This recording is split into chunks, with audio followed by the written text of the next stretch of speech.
Hello everyone, this is part 24 of What If Naruto Left Konoha and Goes to Sunagakure, and I hope you guys enjoy this video and to like, to subscribe, to share, and check out the playlist, to see more comment down below. Now let's start the intro. They call me a god. They call me a god. They call me a god. Join my membership, the perks are great. It's in the description. Be sure to like and subscribe, it gives me more motivation. Enjoy. Kira stretched lazily as he looked around the cavern, its multifaceted gem-like surface throwing prisms of light everywhere. It made for quite the surreal experience, one he could continue to live with for quite a while. Unfortunately, he had to meet the Kazekage, hang out with Naruto, and, to his unbidden glee, meet a supposedly hot chick named Urameshi Kari. Yep, life was good for old Hachi Kira. He stood upright with a happy sigh and rolled his N from side to side. He hadn't felt this rested in some time, and he hadn't even slept. He'd merely meditated the entire night. You would do well to stay close to this Uzumaki Naruto. I feel a change coming in the world, and your brother will not take your leaving very lightly. Kira snorted and put his hands behind his head. My brother is of no consequence at the moment. My students should be able to take care of protecting Kumogakure in my absence. Besides, who the hell would want to invade that place? The eight-tailed ox rolled its eyes. Be that as it may, there is a revolution coming and you will be instrumental in it, as will I. The boy who holds the Kyuubi will be the catalyst for all this. Take my advice and stay beside him.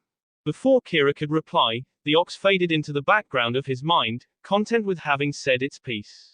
The bearded man hated when his beast did that, but it was eccentric as well as powerful. He'd learned to put up with its nonsense over his years as its host.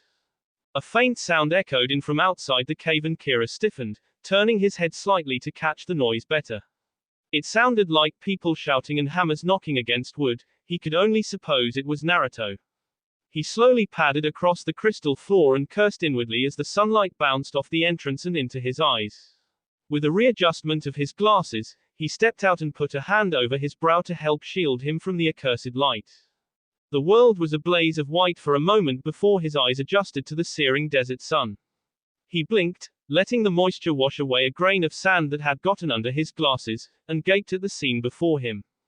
To his right were literally hundreds of Narutos, performing various tasks as they prepared the foundation of his soon-to-be house for the walls.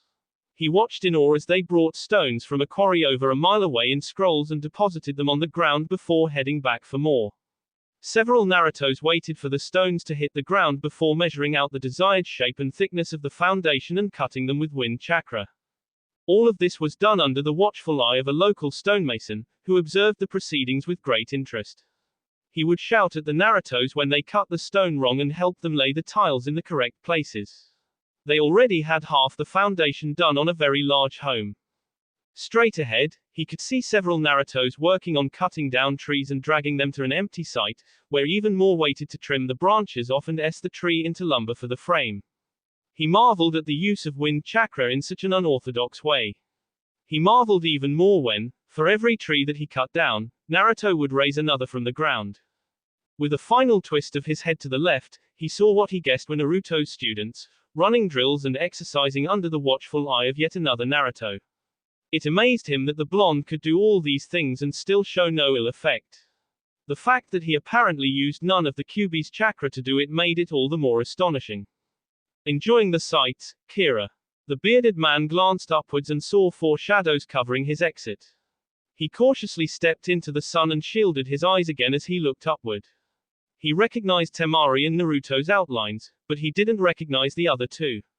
A flash of teeth brought his attention to Naruto's face as he grinned at his newfound ally. Morning. Hope you slept well, cause we've got a busy day ahead of us. Kira snorted and threw his thumb over his shoulder, pointing in the direction of the madness behind him. Seems like you got an early start. I didn't realize that I'd stayed in the caverns that late.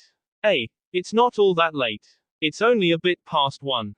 Anyway, Kira, I'd like to introduce you to a friend of mine. This is Kankuro, current premier puppeteer of Sunagakure.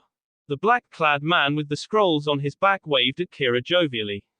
Naruto pointed to the other one. And this, as you already know, is Gaara, the Kazekage. He's been most eager to meet you again this morning. Kira, while not the most respectful of individuals to anyone, recognized the cage for who they were and the power that came along with the positions. Besides, he was an ally, right? It wouldn't hurt his reputation as a badass too much. He bowed at the waist to Gaara. Kazekage-sama, it is an honor to meet you again. Gaara nodded his head, his arms folded across his chest. Likewise, you can drop the formalities, Hachi Kira. There are certain days I don't like to be reminded of my position. Simply call me Gaara. Now then, let's retire to my office. It's much more comfortable there and I'll send for some breakfast. Kira grinned at the thought of food and rubbed his palms together. Breakfast sounds good. Temari sighed and linked her arm in Naruto's as they headed for the cage tower. Great. Another idiot with a stomach bigger than his brain. Naruto frowned and poked her in the side. What did you say? You heard me. I didn't stutter. Temari sipped her coffee as she watched the men around her devour an incredibly large breakfast banquet. It must be a Jinchuriki thing, because Gaara, Naruto, and Kira all had destroyed a table that would have easily fed more than a dozen people. She couldn't imagine where they put it all. Gaara finally sat back in his chair and wiped his mouth with a napkin. The pleasantries were over. It was time for business. Naruto, I'm glad to see that you've finally begun construction on your house and that you've resumed your duties as a sensei. Sadly, this won't last long. I'm going to need you to go into the field soon. We must stop Akatsuki and end their threat once and for all. This applies to you as well, Kira. The two Jinchuriki looked up from stuffing their faces and swallowed simultaneously. For starters, I still want to know more about Akatsuki before I do anything with you guys. You've got to have a file I can study or something. And another thing, isn't it dangerous sending both Jinchuriki after them? Gaara sighed and turned his chair to look out the window. It's probably foolish, yes. But there simply aren't many who can go toe-to-toe with Akatsuki and come out on top. You and Naruto are among the few who can. That's why you both have to be there when we go in. Kira noted that Naruto remained silent. He was probably in on the plan already and had helped devise it. What's the plan? Gaara swung the chair back around and folded his arms. We go into Omegakure and find them first. Kira knocked his chair over when he stood up, anger on his face. That's insane. You're talking about going into the belly of the beast. Why in the hell would we attack them on their home turf, when they have ninja around them to help fight and protect them? Kankuro sipped at his coffee and sat the cup down. Because there's no other alternative. Believe me, me and Temari tried to talk these two out of this. The Hokage did too. But there really is no other alternative. We either strike at them now, or we relegate ourselves to their hit-and-run tactics for the rest of our lives. They've always struck first, not the other way around. The down to only a few members now. Now is the time to strike. Temari shook her head. No, the time to strike is when we know they're at their weakest. Omegakure is an isolated nation. They have very little trade and are self-sustaining. Because of their isolationism, their population doesn't have much of a boom, seeing as they can't afford to have more people than they can feed. We need to hit their food supply and anything else of value before we attack. Naruto frowned at his girlfriend. I don't like attacking civilians. Cutting off the food supply hurts more than the shinobi. It hurts innocents. Kira reached over and slapped the young man in the back of the head. For a shinobi and a sensei, you're pretty damn naive, blondes. There are no innocents in Omegakure. They are all part of this little conspiracy, either through active participation or unwillingly. They've allowed Pain and his little troop to take over the country and follow him blindly, like sheep. I've heard stories of the blind devotion. They rush in without thinking, glad to in the service of the god. The Suna ninja stared at him, curious as to how he knew all that. Naruto voiced their unbidden question. Kira scowled as he spoke. My brother is the Raikage. I know a few things. I suppose I left out that little detail when I gave my backstory, huh? Naruto grimaced and sat forward in his chair. Yeah, you did. What else haven't you told us? Kira snorted and took a bite out of a mango, savoring the taste. Sweet. Yeah, my brother's the Raikage. It's not like we have a great relationship though. He's my brother and I love him. He loves me too. But we don't like each other. I stay up on that mountain unless I'm needed and no one ever comes to visit. He has a couple Junin watching me at all times, but those idiots are incompetent. The only people I've ever had a good relationship with are my students. Naruto quirked an eyebrow and smirked. Students. And you made fun of me. Kira sneered as he took another huge bite of his fruit. My students are masters of the sword due to my training, not snot-nosed little brats in an academy. You can't really compare the two. Naruto growled and sat upright in his seat. My students are more than likely the best prepared children for ninja life in all the elemental countries. I'm teaching more at a time than you besides. Kira sneered and leaned his right elbow on his knee. Well, my students are the best Junin in Kumogakure besides the Raikage and myself. Gaara-san suddenly found both of their mouths, clamping down and preventing them from speaking.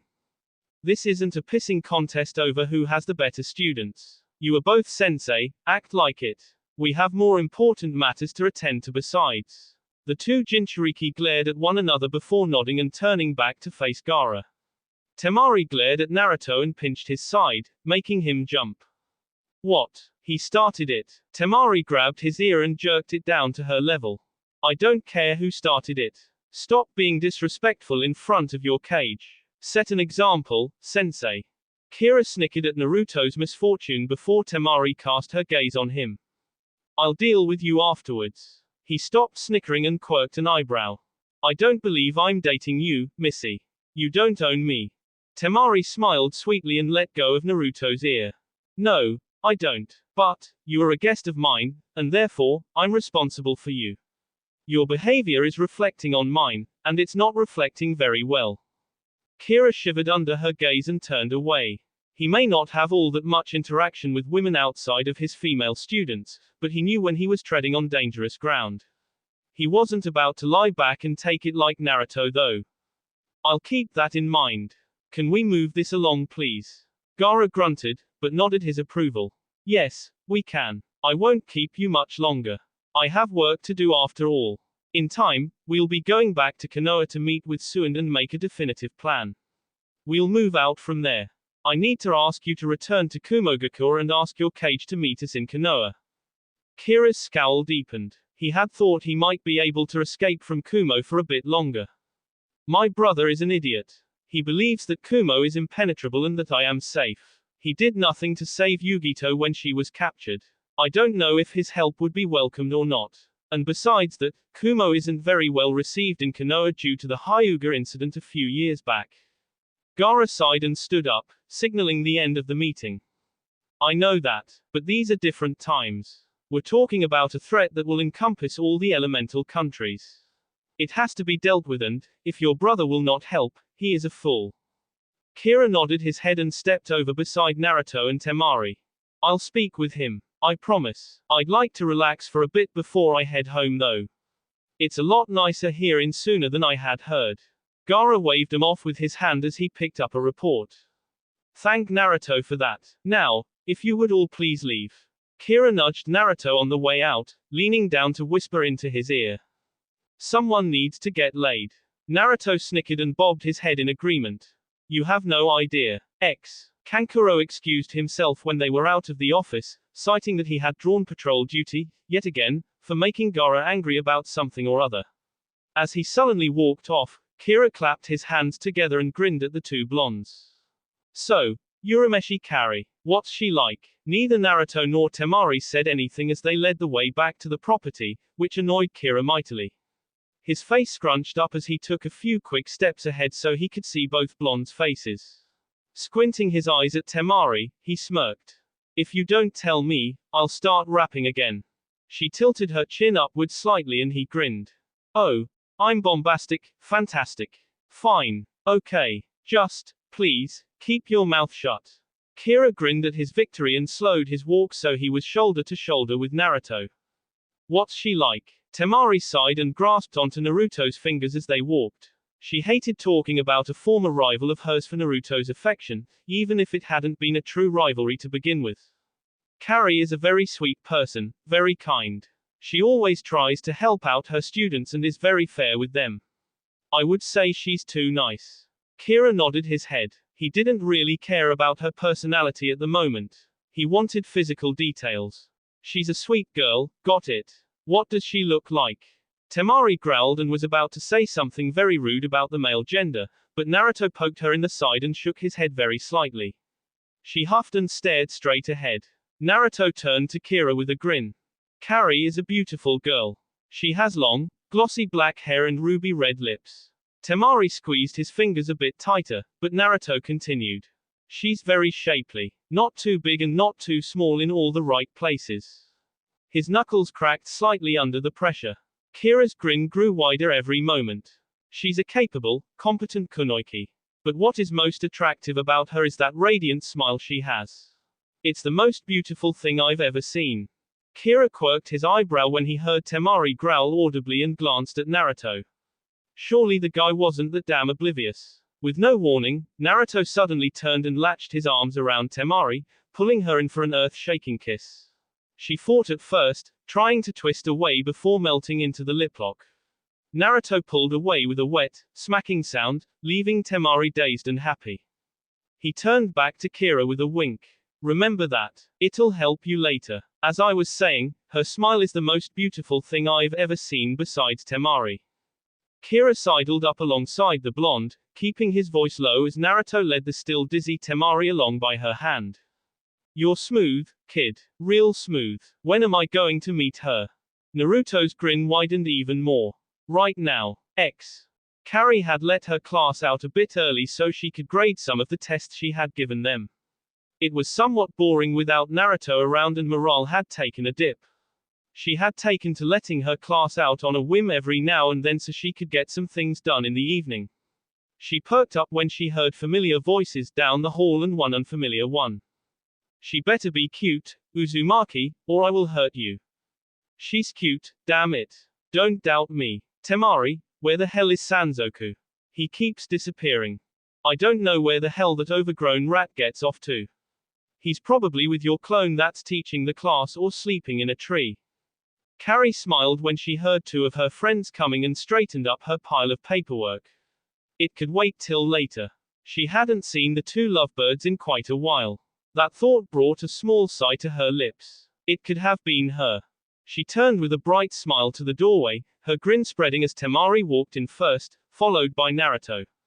The two waved jovially at her and she returned it. Welcome back, you two. I hope you had fun on your little vacation. Temari sighed, thinking back to all the good times they'd had, a dreamy look crossing her face as she remembered the times that her and Naruto's boss had entwined. She quickly shook those thoughts away and smiled at Kari. Yeah, we had a bit of trouble, but we got through it. We have someone we'd like you to meet though. He's a new ally of ours. Kari, meet Kira. Temari's smile began to wane as Kari gave her a curious look. I thought I heard a third voice with you guys, but I don't see anyone, and it didn't sound like Sanzoku. Temari whipped around and glared at the doorway before pushing Naruto. Get that idiot in here. After all that bluster, you mean to tell me he's shy around women? Naruto sighed and poked his head out the door, seeing Kira leaned against the wall with his arms crossed, a pensive look on his face. What the hell are you doing? The sunglasses-clad man looked up with a frown before ducking his head again. What if she doesn't like me? Oh, for the love of. Naruto rolled his eyes and grabbed the man by the shoulder, jerking him inside. Kira, caught off balance by the unexpected maneuver, stumbled in and took a knee. He turned his head angrily and began to yell at Naruto. You stupid blonde. What the hell was that for? The sound of giggling caught Kira's ears and he looked up to see Kari with a blush on her cheeks. He rose quickly, trying to regain some of his lost coolness and bravado. Hey, I'm Hachi Kira. Temari let out a frustrated sigh and snapped her fingers to get the two's attention. What Kira is trying, and failing miserably I might add, to say, is that he'd like you to be his date tonight. Me and Naruto, you and Kira, on a double date. What do you say? Kari nodded her head slowly, never taking her eyes off Kira's face. The giant rubbed the back of his head sheepishly and started to say something else, but Temari pushed both him and Naruto to the door. Good. You two go get ready. I'll take Kari and we'll meet you at the compound at 7. Naruto, send a clone to make reservations at our favorite restaurant. She looked from Kira to Kari and clucked her tongue. Had she been this head over heels with Naruto when she'd first gone out with him? Nah, She'd been way more in control. She knew how to make Naruto move along though. She slowly began to reach for her fan and Naruto noticed the movement out of the corner of his eyes. Without warning, he snatched Kira's arm and dragged the man out without saying goodbye. Kira waved as he was dragged out by his collar, cursing loudly when his elbow banged on the frame. Carrie stood for a moment silent before squealing and latching onto Temari's shoulders so the girl couldn't get away, a bright smile alight on her face. Did you see how hot that guy was? He's so muscular. And shy to boot. I bet he's the poetic type, likes to write and dance. Temari snickered and nodded her head. Carrie was partly right. He did love to rhyme and dance, he just wasn't any good at it. She guided the black-haired, giddy woman out of the room and towards the market center of Suna. They'd need some new things for tonight, and it had been a while since she'd wowed Naruto. Naruto didn't stop dragging Kira until he knew he was a safe distance away and stopped, letting the larger man drop into the dust. While Kira was picking himself up, Naruto made a clone and sent it off to make the reservations. The dark-skinned man leapt to his feet, undeterred by his dusty backside, and grabbed Naruto's hand, shaking it up and down. You are a miracle worker. You see that chick, man? She was digging the rap machine. Naruto chuckled and wrenched his hand out of Kira's mighty GS. Yeah, I'm the greatest. I told you she was cute. Cute. Son, she was a bombshell. DY no might. Out of sight. Baby was tight. Way better looking than any Kumo chickie I've ever seen. Guess if you can't grow plants out here in Suna, you grow good looking women. What a find. Think she likes me. Considering she was doing everything short of drooling on her shirt checking out your body, I'd say yes. Of course, she doesn't know about your personality quirks yet, but I doubt that would deter her. She's pretty persistent. Now, come on. We've got to get you something to wear this evening. The restaurant is a formal one. Temari likes to dress up when we're out. Kira stopped and looked down at his clothing, before narrowing his eyes at Naruto. What's wrong with the way I look? Naruto put his hands up in placation. Nothing. We just have to dress a bit more formal to get in this restaurant. Standard shinobi clothing really doesn't cut it, you know. Kira nodded slowly while fingering his scarf. He liked his clothes. I'm not taking off the glasses. Fair enough. Naruto and Kira sat on the couch in the den of the compound, waiting for Temari and Carrie to appear. The girls had gotten in earlier than they had and Temari had told them that they were not to come up the stairs under any circumstances, under pain of death. Naruto had simply agreed and led Kira to a downstairs bathroom where he could shower and change. Naruto winced a bit when his working clones all dispelled for the evening, informing him that the foundation was complete and that most of the frame was up. A pile of lumber was left beside the house, ready for more work in the morning. He sighed and shook his head. He'd have to commission more nails from the blacksmith tomorrow. Kira noticed the sound and movements from the blonde, but paid him no mind. He was nervous enough about that evening's events and was trying to calm himself. Naruto leaned back and put one arm on the back of the sofa, the other hand to his chin in thought. He wondered what Temari would want for the walls when he got to that stage. Cedar smelled good on the inside for closets. Cypress would be excellent for the outside walls. Pine was prettier for inside walls in rooms and could be stained to several different shades. Of course, oak was good for cabinets. He was suddenly shaken from his thoughts by Kira, who was staring gobsmacked at the entrance. Naruto turned his head and his jaw dropped as well. Temari stood in the teal kimono that accented her so well, a smile on her face as she held Carrie by the shoulders. Carrie herself was clad in a pure white kimono embroidered with blue flowers, her hair pulled up into a bun on top of her head. She had a shy smile on her face, her green eyes showing her anxiousness and anticipation of Kira's thoughts on her dress.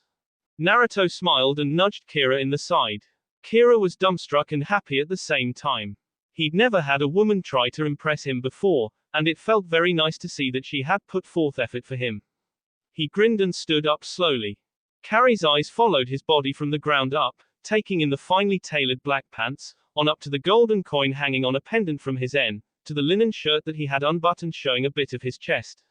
Her gaze went down to the black jacket held in his arms and then swept upward to his face, which bore a broad smile, and his black sunglasses.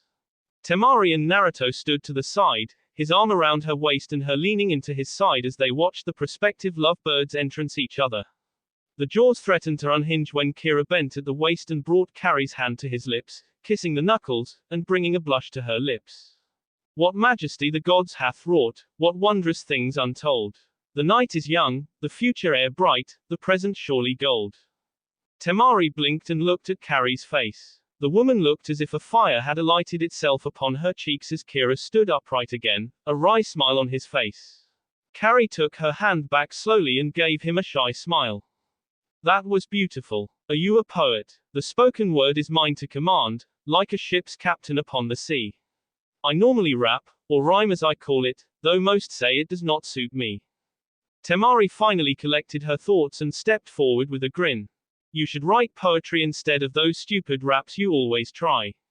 You're much better at classical wordplay. Kira frowned a bit and crossed his arms. I like rapping better. Although I'm extremely good with writing poetry, rhyme is rhyme no matter the rhythm it is set to. Perhaps it's merely the fact that the beat in your head doesn't match up to what you want to say, or you just suck at rap. Hello, Carrie-san. While Carrie smiled and waved back at the red panda, Kira growled at the newly appeared Sanzoku and kicked out with his foot, missing the summon by mere centimeters. No one asked for your opinion, rat. And where the hell have you been all day? Around. I visited the caves to make sure you hadn't defiled them. You little. Naruto scooped up Sanzoku by the nape of his en and brought him up to eye level. Now, you two. Sanzoku, we're going out for the evening. Make sure that nothing happens to the house, and that Kankuro doesn't spread his puppets out everywhere when he gets home. We might be out late. Fine. Just make sure he doesn't traumatize Carrie-san. She's too nice to be subjected to his horrible lyrics. Carrie giggled and latched onto Kira's arm to prevent him from strangling the red panda. I happen to like what I've heard so far. His rapping can't be all that bad. Sanzoku shrugged as Naruto sat him back down. Your funeral. Don't say I didn't warn you. Temari clapped her hands together and got everyone's attention. Okay, everyone outside. Let's go get something to eat. Dinner went amazingly well, all things considered. Kira didn't try to rap, Carrie was a perfect lady, and Naruto and Temari didn't have to moderate. All in all, it was a successful date. The two couples walked along, chatting with each other on the way back to Carrie's house. Temari's arm was linked with Naruto's and Carrie giggled whenever Kira flexed a muscle. Naruto and Temari were pleasantly surprised by Kira's attitude. They had expected him to be as uncultured and as uncouth at the table as he was in his day-to-day mannerisms. Kira had proven them wrong the whole night long, charming everyone they met with a sharp wit and silver tongue. When Naruto pulled him aside at one point and asked what he was doing, he merely grinned. I'm doing what I do best. Bullsting. Naruto had blinked and then shrugged, accepting it for what it was. Kira was really good at bullsting with other people. The night came to a close though and they stopped in front of Carrie's house to drop her off. Kira walked her to her door and they awkwardly stood there, illuminated by the moonlight for several minutes. Carrie finally sighed and looked up at the bright, round moon. Alas, the night is waning now, the evening over, the moon's so high. Part ways we must, the poet and lady, but ne'er shall I cry. For the morning sun a new day brings and possibilities will abound. Come find me on the morrow, O poet sir, the school is where I'm found. She pulled on his collar, bringing him down enough so that she could place a chaste kiss on his cheek, before releasing him. Let's do lunch. Good night, Hachi Kira. Kira watched with wide eyes behind his glasses as the door shut and made his way back over to the two blondes, a broad smile on his face. Temari and Naruto waited for him to stand beside them before walking again. Naruto cleared his tea and cut his eyes to the larger man. So, Kira grinned and looked up at the moon. She's a poet too. I think I'm in love. Temari snorted and tightened her hold on Naruto. You'd better have a couple more dates before you fall head over heels, lover boy. You're going back to Kumo, you know. Kira sighed and his head dipped a little bit. Yeah, but it'll be fun until then, at least. Besides, it's not just me who should enjoy the days ahead. It's going to get dangerous for us all. The rest of the walk was filled with silence, all three contemplating their next course of action and the future. 2 weeks later, Kira left sooner and made his way back to Kumo to talk with his brother. Naruto heard him mumble something about taking his punishment, but blew it off as the ramblings of a man upset at having his vacation cut short. He chuckled as Kira took off across the desert, wrapped up like a mummy, his cursing of the sun and the heat wafting back over the sand. Naruto turned back to the village and made his way to Gaara's office. He spoke with Gaara about when they would go to Konoha to have the talks with Tsunade about the invasion and left shortly afterwards. He was almost finished with the exterior of the house and was about to start on the interior, but he wanted Temari's input. After all, she'd be there just as much as him.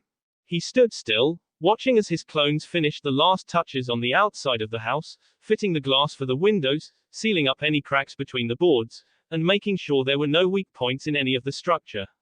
He flopped to the ground beneath a tree and held his chin in his hands. The clones all padded up to him and formed rows while one saluted.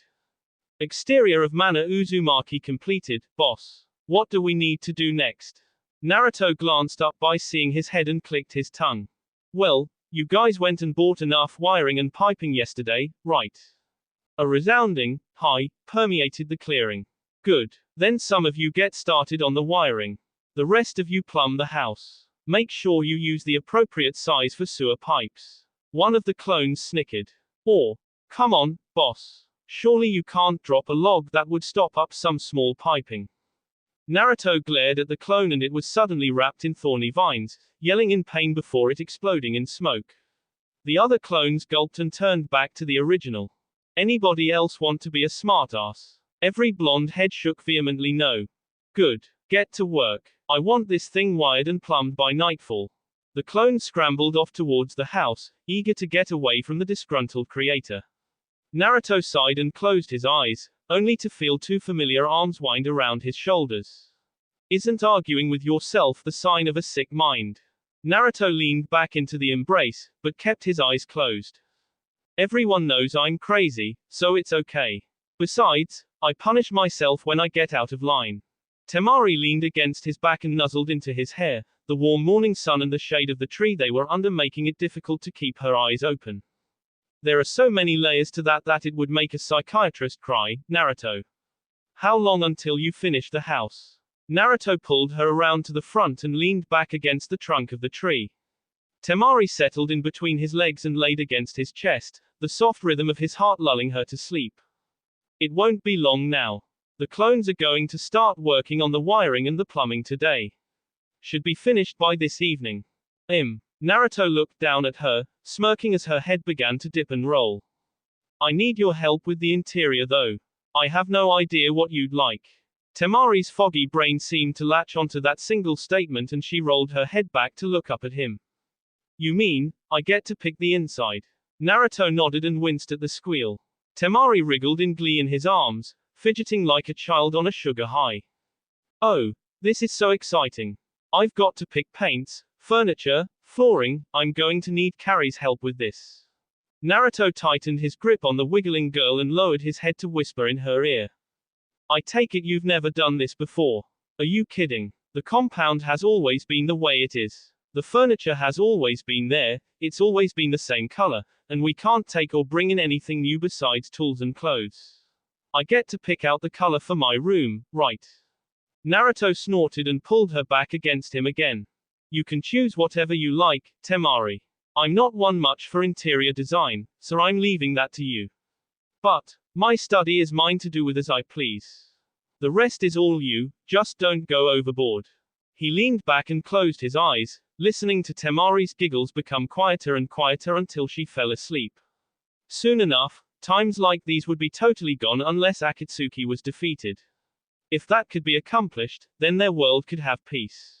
As much peace as ninja villages could have anyway. The question was, how many would have to achieve that? Temari threw herself into decorating the house. She absolutely loved the outside. Naruto had used every natural resource he could to make an appealing look.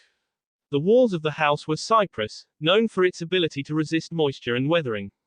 The roof was red, baked tile that had been formed by Naruto himself and carefully placed. The only thing that bothered her was that the landscape around the house was still bare. Carrie had been most helpful with picking out complementing colors for the walls and several knickknacks to accent everything. Naruto had merely shook his head and told them to have fun while he went about his business.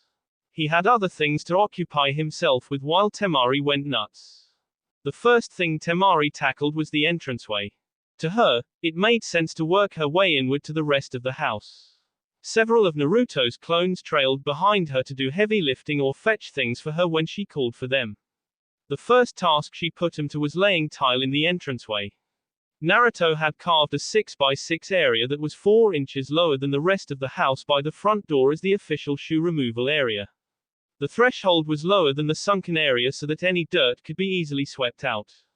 It was soon decided that the tile was to be spread throughout the entire house, the Narutos laying the mortar and quickly slapping the tile into place in the living room. They'd return the next day and grout the tile before moving on to the next room. Temari continued on into her study and stood at the doorway, a finger to her chin. She wasn't one much for many books or scrolls, being a frugal girl, but she did have many things she wanted to display. With a snap of her fingers, 2 Narutos ambled over and waited for instruction. She told one of them to go to the compound and retrieve all of her special things. While it ran off, she told the other one to paint the room in a teal color to match her eyes. It saluted and went to find a paintbrush. A squeal from the living room let her know that Carrie had finally arrived. Temari poked her head around the corner and saw Kira behind her. Carrie, come on in. Kira, go somewhere else. I don't want you in here. He scowled and started to say something, but Temari's glare made him think twice. He grunted and turned to Carrie. I'll be at the caves if you need me. I need to clear my head. Carrie narrowed her eyes at Temari, who waved her off. Don't look at me like that. Now come on. We've got work to do. Carrie quirked an eyebrow as she watched the Narutos laying down the tile, having gotten into a pattern finally. What work? It looks like he's doing all the work. Nah, we've got all the hard work. You know, picking out everything and making sure it matches. He's just the dumb muscle. Come on, we've got a lot to do. 1 week later, with the moon lighting their way, 2 blondes stood outside a completed home, large smiles on their faces. This was it. They stood on the precipice of walking into their home. Their home. No one but them. It was nothing new to Naruto, having lived alone all his life, but this was his. It was something he'd built with his own 2 hands, something that was uniquely him. Temari just stood in awe. She had her own home, with someone that she loved. Oh, she loved the compound, but it was all tradition and history. Here, in this house, they would make their own traditions. Their own history. Naruto took a deep breath and turned to face Temari, grasping her hand tighter. The smile on his face could almost light up the night sky. Well, shall we? She nodded and they strode up to the heavy, oaken door. Naruto slid the key inside the lock and turned it, the loud clack filling the still night air. He pushed the door open and flipped the light on. The entryway brightened up and they stepped into the alcove and removed their shoes, placing them on the cedar rack beside the door. Temari wriggled her toes on the cold tile floor and grinned.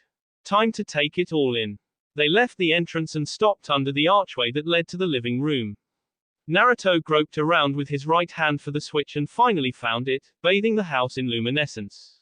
They had both seen it at different times, having worked on it, but to see it in completion was so truly wonderful. The beige tile that lay upon the floor seemed to sparkle as the light poured down on it. Temari took in everything that she had done, the walls that were painted a light brown, the mirrors that hung on the wall, the paintings, and the comfortable leather furniture. She turned her head to see Naruto nodding approvingly to the room. She grinned and pulled him along. Come on, there's more to see. Indeed there was. The kitchen was a near replica of his parents' kitchen, down to the cabinets and the countertops. He had so loved the layout of that simple little room where meals would have been lovingly crafted. Temari ran her fingers over the smooth marble and opened the fridge. Hopefully, he was up for cooking tonight. They continued along the rest of the rooms, which were only a couple of empty bedrooms. They both knew what they were for, but neither wanted to broach that subject at the moment. Temari came to a red door and grinned to herself. This was her study. She swung the door open and flicked on the switch. It was a comfortable room, with 2 plush chairs in the middle, facing each other. A large hand-woven rug rested beneath the 2. Her weapons and assorted ninja paraphernalia that she had acquired over the years adorned the walls. She watched as Naruto crossed the room and fingered an especially large fan. It had belonged to her grandmother and was for looks only, not for battle.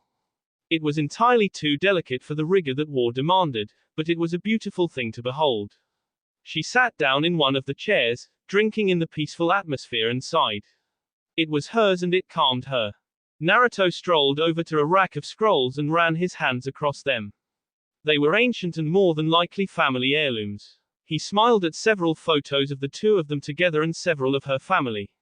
He stopped at a picture of a young woman holding a baby boy, with a giggling Temari in her lap. He turned to her and gave her a small, sad smile. Your mother. She nodded. He bobbed his head once and turned back around, his hands behind his back. She's beautiful. I can see where you got it from. She said nothing as he wandered around the rest of the room, checking out her oaken desk and flopping down into her plush office chair, bouncing a few times. He looked back over to see her holding a photo of her family, a wistful look in her eyes. He couldn't stand to see her like this when this was a happy time for both of them. He walked over to her and bumped her arm, pulling her up.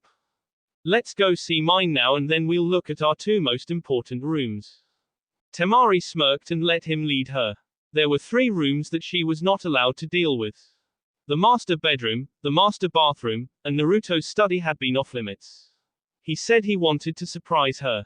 She had no doubt he would. He led her down the hall, her hands sliding along the lacquered wainscoting, before stopping at a green door. Somehow, she had known that was what the color would be. She shot him a look and put her hands on her hips. Well, let's see it. He slowly slid the door open and ushered her inside.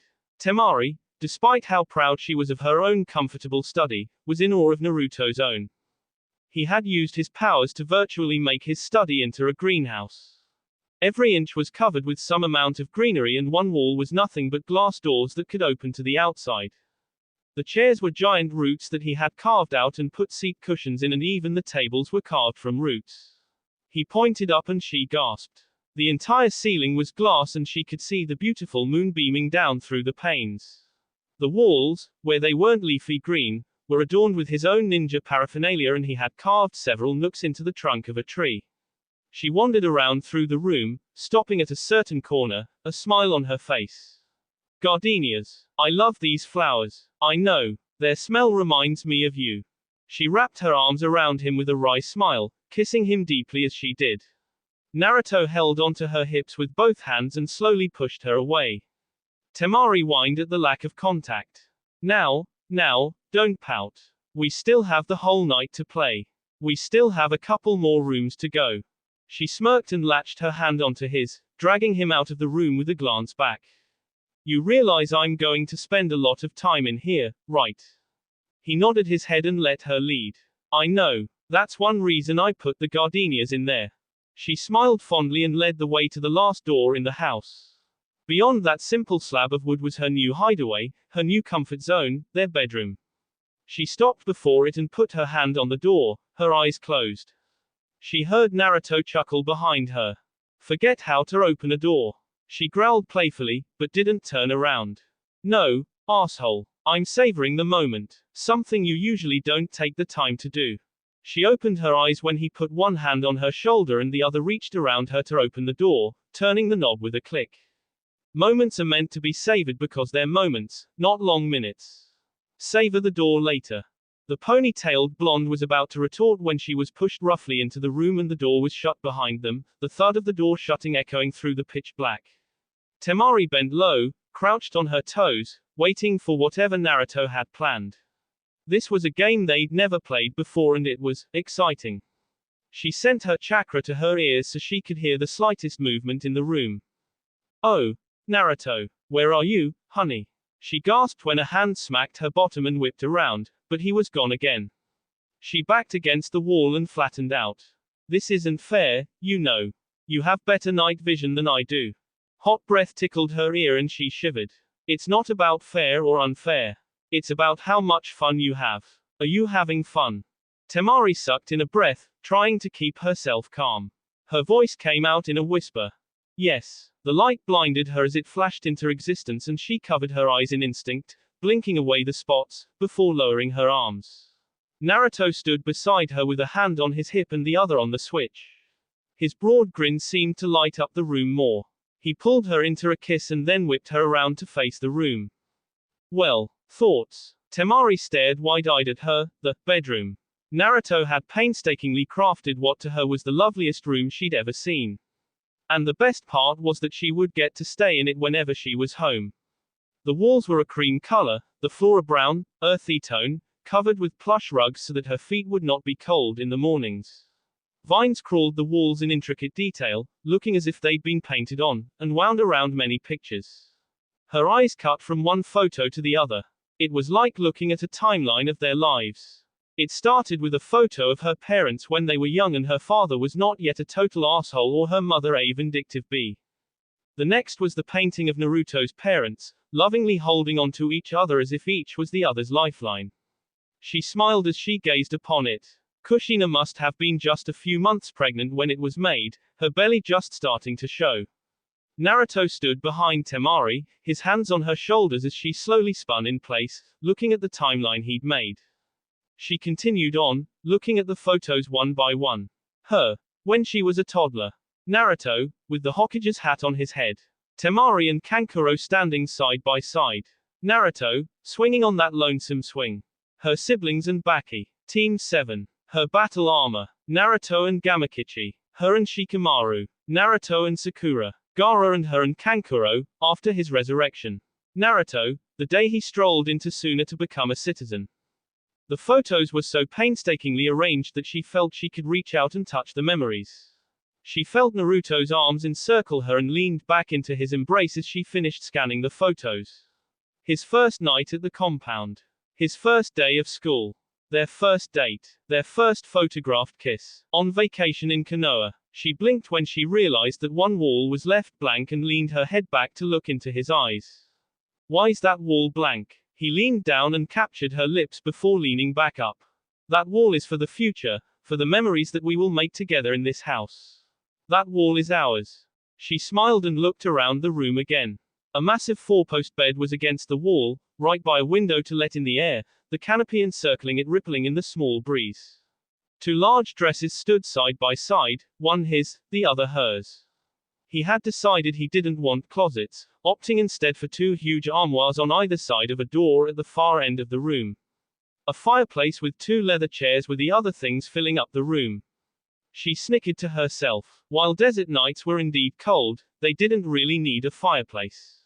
It was a nice touch though. She suddenly felt herself being led towards that lone door at the back of the room. Their bedroom was beautiful. She couldn't imagine what he'd done with the bathroom, her favorite place in the compound. Since baths were relatively a luxury in Suna, she loved their bathroom at her ancestral home.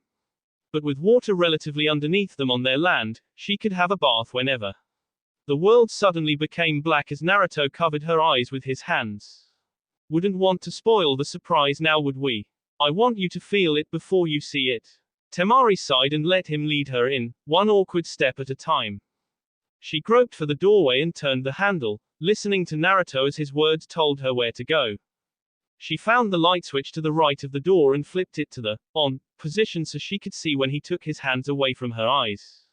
The wall was cool and smooth, with lines running up and down and sideways. The floor was the same way. She could only assume it was all tile, even the ceiling. Her knees knocked into something cold and when she put her hand down to feel it, she touched water. She heard Naruto grunt in humor behind her and scowled when she realized she had dipped her hand into the toilet. She pulled the appendage out and reached back, wiping it on his clothes. Ass. Temari grinned and fell to the left of the tub, hitting nothing but air. She growled and grabbed Naruto's hands. Enough of this. I can't stand it any longer. She slapped Naruto's hands away and gasped when she saw the bathroom. She didn't know where he'd gotten the stone, but it was breathtaking. The floor was dark and faded as it pulled out to the walls, getting lighter and lighter until it meshed with a white ceiling. A large tub was built into the floor with a shower in the corner. The toilet she had stuck her hand in sat off to one side besides a square sink. She could only imagine the amount of plumbing he had to do. She twirled around and walked to the shower, admiring the smoothness of the stones and the polished brass faucet. She stiffened when she heard water running behind her and saw Naruto dipping his hand into the tub. Seems the water heater works. Want to take a bath together? It's been a while since we did that. Temari smirked and untied the sash around her waist, letting the large red ribbon fall to the ground. Naruto watched as she slowly opened her robe, exposing her red lace bra and panties. Her smirk widened as she walked past him, her fingers trailing across his chest as she stepped into the tub and sank onto a seat at the far end. It hadn't looked that big without being filled, but it was actually quite large. She crooked her finger, beckoning him to come. Sweetie, this tub is so lonely without you. So big and empty. Why don't you get in? We'll see whether or not you can unhook a bra underwater. He nearly broke his leg trying to get out of his pants. Their first night in their new house was spent making love and eventually collapsing onto the huge bed, happy, content, and most importantly, more in love than when they started. 2 weeks passed in which Gaara and Kankuro visited to see the new residents, both genuinely impressed. Sanzoku had snuck in at some point during that first night and claimed one of the empty rooms as his.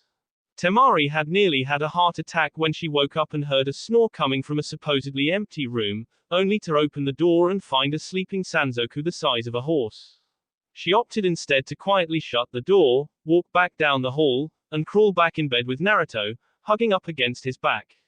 He groggily turned around and wrapped his arms around her. What's matter? I saw a Sanzoku the size of a horse. He seen chain see. She had snorted at his sleepy mumbling and went back to sleep. His warmth was intoxicating, something that never ceased to amaze her. She had drifted back off to sleep that first morning and hadn't woken up until noon. But that was 2 weeks ago. This morning was not nearly so serene since she'd gotten word that they were to return to Konoha with a contingent of Suna ninja, Gaara and Kankuro among them. She and Naruto sat at the kitchen table, sipping coffee and eating toast. Sanzoku sat nearby on his haunches, nibbling at a piece of fruit. Her mug was halfway to her mouth when Naruto sighed and locked eyes with her.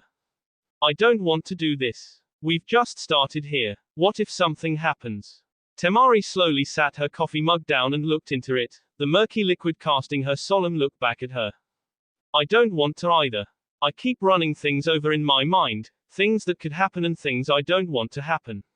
I don't want to lose you, not now. I don't want to lose you either. And neither of you shall, if we have anything to say about it. The two blondes looked up to find Gaara and Kankuro standing in the doorway with smiles on their faces.